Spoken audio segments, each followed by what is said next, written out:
இவனுங்க வாயை வச்சுக்கிட்டு சும்மா இருந்தாலே ஒரு பிரச்சனையும் வராதுன்னு நினைக்கிறேன். அஸ்ஸலாமு அலைக்கும் வரஹ்மத்துல்லாஹி வபரகாத்துஹு. அன்பாத அனைத்து உறவுகளுக்கும் இனிய மதிய வணக்கம். அடுத்த மிக முக்கியமான ஒரு செய்தி வெளியே வந்திருக்குது மக்களே. அதாவது அமெரிக்காவினுடைய நாவல் யூனிட்ஸை சேர்ந்த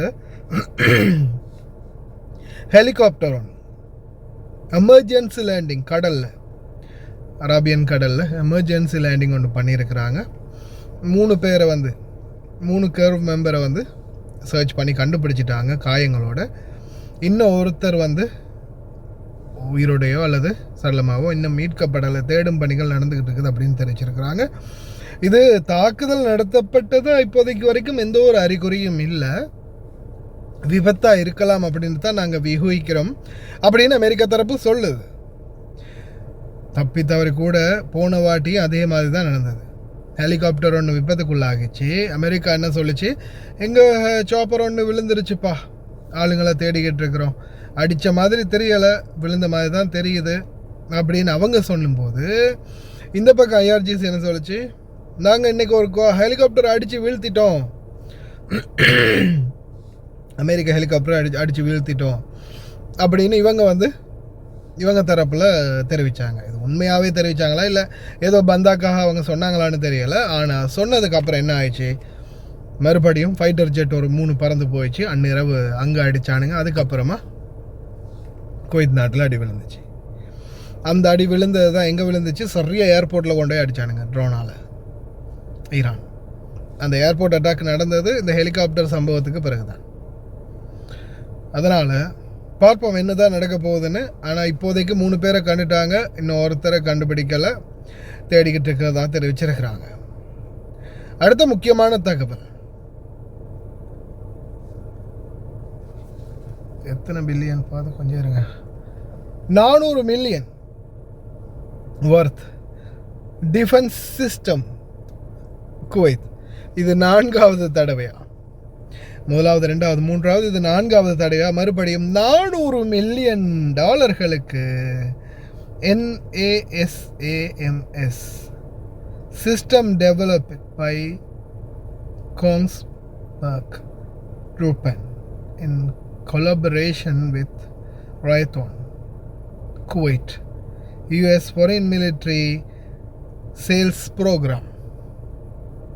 இவனுங்களுக்கு இந்த மாதிரி நல்ல லாபத்தில் ஆயுத வியாபாரம் நடக்கும்போது எதுக்குப்பா நாம் இந்த யுத்தத்தை நிறுத்தணும் அப்படின்னு தோணுதோ தெரியல இல்லையா? ஏன்னா இவனுங்களுக்கு ஆயுத வியாபாரம் தான் சும்மா சிறப்பாக நடந்துக்கிட்டு இருக்குது. இது வரைக்கும் நான் நினைக்கிறேன் 400 மில்லியன் 200 மில்லியன் அந்த மில்லியன் இந்த மில்லியன் கிட்டத்தட்ட 1 பில்லியனுக்கு மேலே 2 பில்லியனுக்கு மேலே குவைத்தோடையே பிஸ்னஸ் பண்ணிட்டாங்களே, ஆயுத பிஸ்னஸ் மட்டும். மற்ற அரபு நாடுகளோடைய அதுக்கும் மேலே. அடுத்த தகவல், சென்டகோம் கமாண்டர் இப்போது பஹ்ரைனோட சேர்ந்து ஒரு மீட்டிங் ஒன்று அரேஞ்ச் பண்ணுறாங்க 12 நாடுகளோட. Manama, Egypt, Jordan, Kuwait, Lebanon, Oman, Qatar, Saudi Arabia, Syria, United Arab Emirates, Yemen, இந்த நாடுகள் எல்லாத்தையும் ஒருங்கிணைத்து ஒரு மிலிட்ரி பேச்சுவார்த்தை ஒன்று நடத்த போகிறாங்க.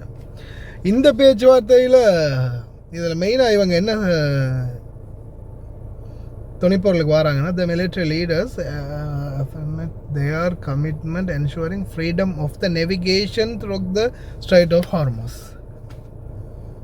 அங்கே சுற்றி இங்கே சுற்றி இவங்களையே சுத்த விட போகிறாங்க. அதாவது freedom of strait of Hormuz, மதிகத் ஹார்மஸை திறக்கிறதுக்கு இந்த நாடுகளுடைய படைகளை பயன்படுத்துறதுக்கு பிளான் பண்ணுறாங்களோ அப்படின்ற மாதிரி ஒரு சின்ன டவுட் தான். ஆனால் அப்படி மட்டும் நடந்துடக்கூடாது. ஏன்னா அப்படி நடந்துச்சுன்னா அதுக்கப்புறம் நேரடி எதிரியாக மாறிடுவாங்க. அரபு நாடுகளும் ஈரானும் நேரடி எதிரிகளாக மாறிக்கொள்வாங்க. அதுக்கப்புறம் அமெரிக்கா பேஸுக்கு மட்டும் இல்லை அடிவில் போகிறது, அங்கே விழும், அது உறுதி இல்லையா? இந்த நாடு அந்த நாடு எதிரி நாடுனா அவங்க வந்து சரி இதுக்கு மட்டும் அடிப்போம் அதுக்கு மட்டும் அடிப்போம்னு டார்கெட் பண்ணி அடிக்க போகிறாங்க. அவுத்து விடுங்கடா எங்கெங்கேயாவது போய் உலட்டும் அப்படின்ற மாதிரி அனுப்பி விட்ருவாங்க. அந்த நிலைமை வந்துச்சுன்னா தான் பெரிய கஷ்டம். பார்க்கலாம், பொறுத்திருந்து பார்க்கலாம் என்ன நடக்குது. அதே மாதிரி இந்த ஹெலிகாப்டர் பிரச்சனையில் புதிய பஞ்சாயத்து வராமல் இருக்க இறைவா நீயே போதுமானவன். تتجه الأنظار إلى العاصمة القطرية الدوحة في محطة جديدة للمفاوضات الأمريكية الإيرانية وسط تضارب الأنباء حول إمكانية عقد مباحثات رفيعة المستوى تأتي أعقاب ضربات عسكرية متبادلة اختبرت اتفاق وقف إطلاق النار الهش الموقع بين الطرفين الشهر الحالي. من جانبه قال المتحدث باسم الخارجية ماجد الأنصاري إنه لا يوجد اجتماعا مخططا له بين واشنطن وطهران، مضيفا أن المبعوثين الأمريكيين ستيف ويكتوف وجاريد كوشنر موجودان في قطر للقاء الوسطاء وبحث المفاوضات، ولن يلتقيا مباشرة مع المسؤولين الإيرانيين حاليا.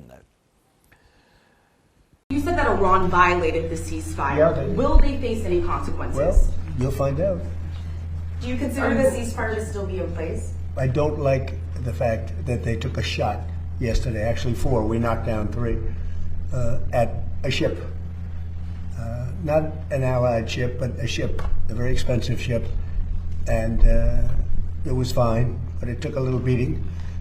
They shouldn't be doing that, so you'll find out. Will the U.S. You'll find out will exactly. the U.S. respond? What is your message to Will Iran? I respond? You're going to find out.